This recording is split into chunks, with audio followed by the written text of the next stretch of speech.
Having me here after a very long time. It's good that we are coming in when the discussion is very vital. Yes. I would make a few observations and poke holes in the statements made by the Prime Minister Emeritus, the Honorable Raila Amolo Odinga. Yes. It is in the public domain that yesterday the Azimio coalition met and unanimously endorsed to support the recommendations of the NADCO report.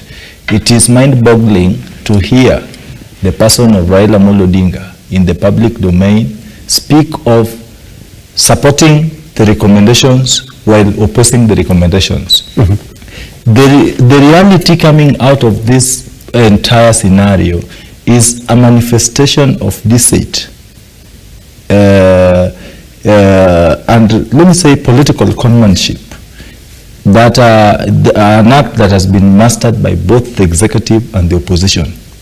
Because the main question at the moment is the cost of living. And as an economist, I would not agree with you that a mere political convention or a boardroom meeting can solve an economic crisis. Yes. No, it doesn't work that way. Yes. So, by Baba saying that he's supporting the recommendation, the MPs unanimously resolving to support every bit of the provisions. I had my reservations. Ab initio had given my opinion that nothing constructive was going to come out for the most affected, the most eager people waiting for the recommendations to come out. The youths have been thrown under the bus. The cost of living, which was the most important and broad question, has not been addressed to finality.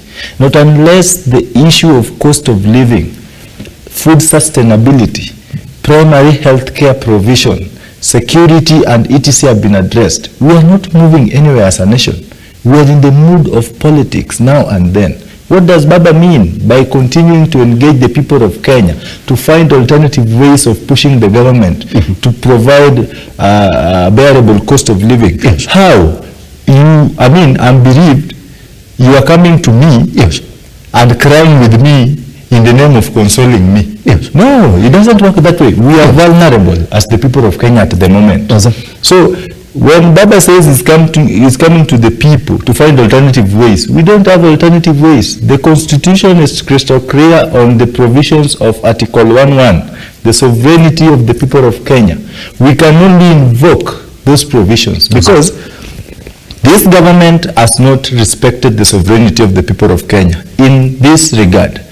The delegated sovereignty is done in three categories: the judiciary, parliament, and the executive. The government has not respected the delegated responsibility to the parliament. Whenever the CSS are summoned in parliament, they do not appear, they dodge.